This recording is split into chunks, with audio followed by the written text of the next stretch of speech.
We've all had those moments where the math on a partner's past doesn't quite add up. But when your wife's history is allegedly written in the logs of the Epstein orbit, that's not just a red flag, it's a nuclear siren.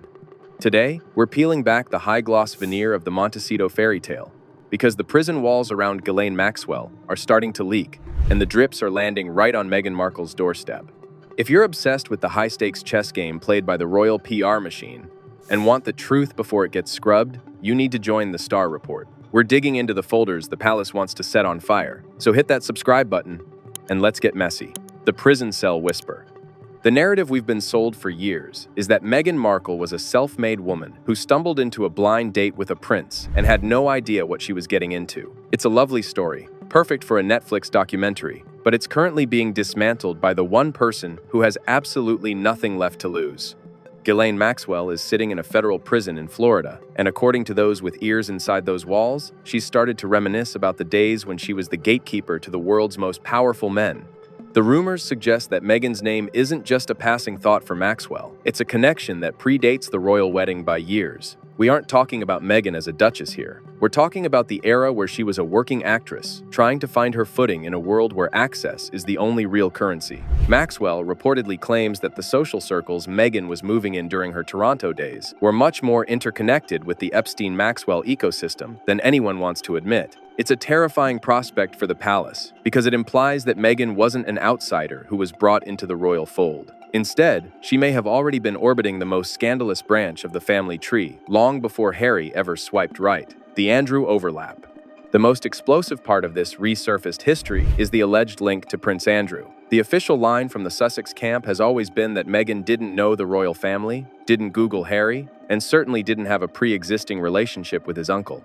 But according to sources close to Andrew, the Duke of York has a very different memory of the 2010s. Claims are emerging that Andrew has been telling his inner circle that he remembers Meghan quite clearly from social settings that happened years before she met Harry. If Andrew is telling the truth, the fairy tale of the blind date in London becomes a strategic masterpiece of PR. It would mean that Meghan didn't just stumble into the monarchy, she walked through a door that was already unlocked.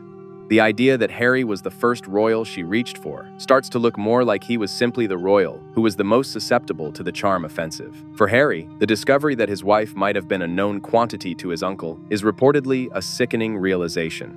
It suggests that the beginning of his greatest love story might have been a carefully engineered arrival rather than a random stroke of luck. The 2014 Mediterranean mystery. To see the physical evidence of these claims, we have to look back at 2014. A year where Meghan's social calendar was remarkably active for a television actress on a cable show. Photographs have resurfaced of Meghan aboard a luxury yacht, looking every bit the high society guest. On its own, a pretty woman on a boat is just a Tuesday in the Mediterranean. However, sources have alleged that the social circle surrounding that specific yacht trip included figures like Karina Shuliak, who was known as Jeffrey Epstein's last girlfriend. The connection here is one of proximity. Karina Shuliak has publicly stated that she only ever traveled with Epstein. If Meghan was in that same orbit, on the same vessels, and in the same coastal towns at the same time, the coincidence starts to look statistically impossible. This is the moment where the yacht girl rumors move from the dark corners of internet forums into the light of actual documented travel. The palace reportedly went into a full-blown panic when these photos first started making the rounds, not because they were scandalous in nature, but because they placed Meghan in a social ecosystem that was later exposed as a criminal enterprise. The Toronto Fixer. You don't just end up on a billionaire's yacht by accident. You need a connector, a person who bridges the gap between the world of television sets and the world of global elites. Enter Marcus Anderson.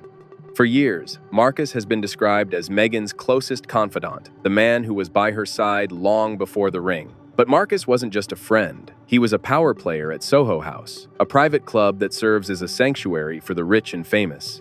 Sources describe Marcus as a fixer, someone who understood how to place the right people in the right rooms. In Toronto, he reportedly curated a social life for Meghan that included influential business families and international socialites who had direct lines to London. It was through this Soho House corridor that Meghan allegedly became a fixture in the same elite spaces where Maxwell and Andrew were known to operate. Marcus was the architect of her elevation, ensuring that she was never just an actress, but a woman of mystery and access. For Harry, looking back at Marcus's role in their early relationship now feels less like a supportive friend and more like a handler who was managing a transition. The palace, silence.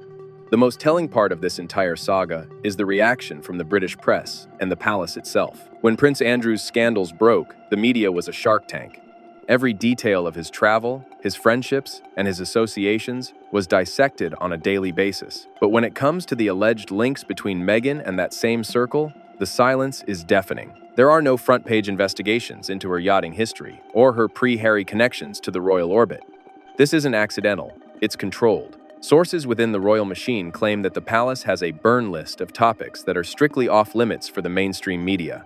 Protecting Meghan's origin story isn't about protecting her, it's about protecting the institution. If the public were to discover that the Duchess of Sussex was a known quantity in the Epstein-Maxwell circle, the damage to the monarchy's reputation would be permanent.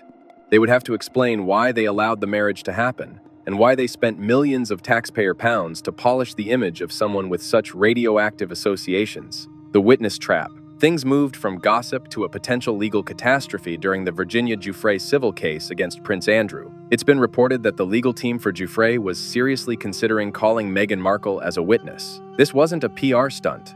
The logic was that Meghan, having been in the same social environments as Andrew and Maxwell during the relevant years, might have seen or heard things that could corroborate the claims. Think about the sheer gravity of that. You don't call a witness to a high-profile federal case just because they're famous. You call them because they have placement. The very fact that her name was on a legal shortlist for an Epstein-related case confirms that her presence in that world was not a conspiracy theory. It was a judicial reality. The panic at the palace during this time was reportedly at an all-time high. If Meghan had been forced to testify under oath, the carefully constructed wall between her Duchess persona and her yacht past would have collapsed in a single afternoon. The Montecito meltdown. Now we get to the heart of the crisis, the fallout in Montecito. For a long time, Harry was the ultimate defender.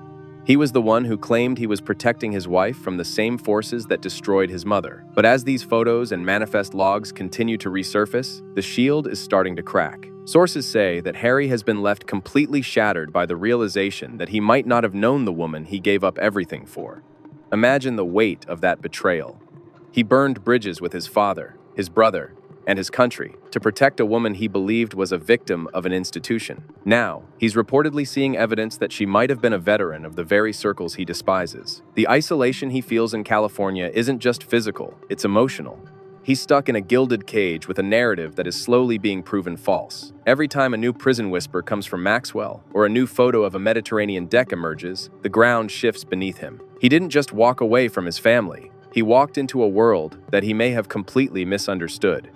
The Andrew revenge. Don't think for a second that Prince Andrew is taking his downfall quietly. According to those close to the disgraced Duke, he is fuming. Andrew reportedly feels like he was the sacrificial lamb, while Meghan, who he believes was part of the same circuit, was elevated to sainthood. He's watched her become a global icon of authenticity while he became a pariah. Sources say that Andrew has hinted at having his own collection of memories and documents that could rewrite Meghan's story in an instant.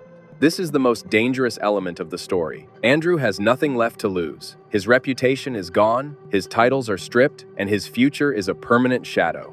A man in that position is a ticking time bomb for the Sussexes. If the palace continues to distance themselves from him while protecting her, the incentive for him to leak the truth becomes overwhelming. He knows exactly who was on those yachts, he knows who introduced whom, and he knows exactly how long Meghan has been playing the royal game.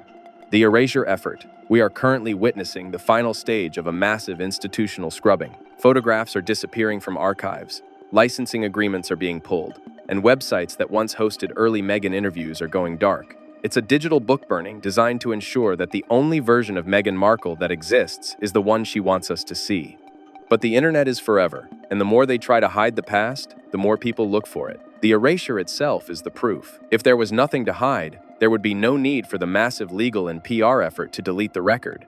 The fact that they are working this hard to kill the Yacht Girl story proves that the story has the power to destroy everything they've built. We are at a tipping point where the weight of the evidence is becoming too heavy for even the palace to carry. Whether you believe the 1981 birth date or the blind date story, one thing is undeniable. The past is no longer staying in the past. The ripples from Maxwell's cell are turning into a wave that might just wash away the entire Montecito dream. So, I have to ask, do you think Harry was in on it from the start? Or is he the biggest victim in this entire saga? Drop your theories in the comments. I'm dying to hear what you think. Until next time, stay curious.